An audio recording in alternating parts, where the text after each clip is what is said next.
Guadalupe is a small city located in Santa Barbara County. According to the U.S. Census, the population in 2022 was at 8,600 people.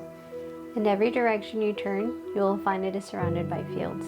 The majority of people that reside here are people of color, 88% of the population being Hispanic. Many residents are Spanish speakers and/or speaking Mixteco. You know, one of the class that I teach when I'm talking about pesticides, I always begin it by saying, why is it legal to poison people? According to California Department of Pesticide Regulations, Santa Barbara County sprayed 6 million pounds of pesticides in 2021. Out of 58 counties in California, Santa Barbara County ranked 11th place. A majority of the percentage of which is used in the northern side of Santa Barbara County. We asked Guadalupe about their experience with pesticides. Así nomás. No sabemos que si está sprayado o no está. Hay gente que hasta come eso cuando van así, sin saber, llegan, comen y no saben si está sprayado. Pero así hacían antes, no había pues información. If they get a little bit of chemical on their hand, puffs up, turns super red. So, in my opinion, like if a little bit of chemical gets on their hands and we're living 5 houses down, it can't be good to be breathing it in.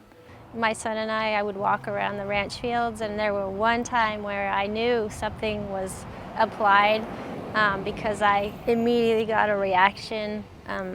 Water just came like gushing out of my eyes, and I thought, this is not good. And I turned around. Recently with my other council and the mayor, we have talked about pesticides. Recently, my sister shared a story with me. She's a local teacher. Unfortunately, she told me that when she was going to junior high around here, the kids would get really excited to see those helicopters spraying pesticides. They thought it was water. Unbeknown, it was actually pesticides. And so these are concerns that are still here and that we still talk to our councils and our community members about, and especially in regards to our students, just because they're so close proximity to these agricultural fields. We asked them where they would like us to do testing. Pero es necesario que nos den más entrenamiento para que uno sepa ahorita pues de los pesticidas. Y ahorita yo con eso, por del aire y todo eso que me está preguntando, pues yo estoy muy confiada porque ya sé que el programa de Consejo Comunitario del Medio Ambiente ya puso acá en el parque, en este parque de Yacocano, en la Railroad Park y en las escuelas, Sí. para detectar qué tanto está el aire de limpio. Sí. You know, we're all surrounded, and having kids of my own and growing up here for 3 generations, it does make me curious what type of effect it's going to have in the long term. And I think the schools would be a perfect place to start testing because they are potentially our most vulnerable. We want to know the effects of movement. So if you start maybe on the west end of a farm field and then you come towards the east, then you could actually see the difference and see how much disbursement is happening.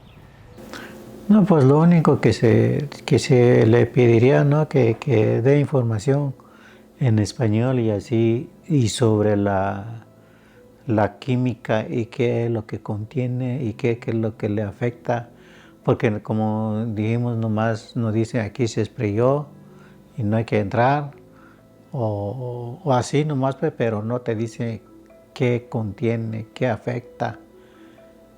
Y así recibí información que nos educara un poquito más sobre eso y así cuidar uno más también.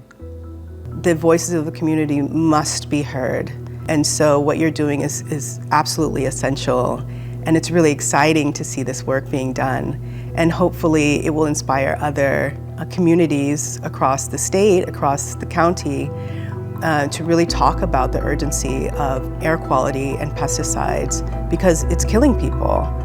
And it's completely unfair.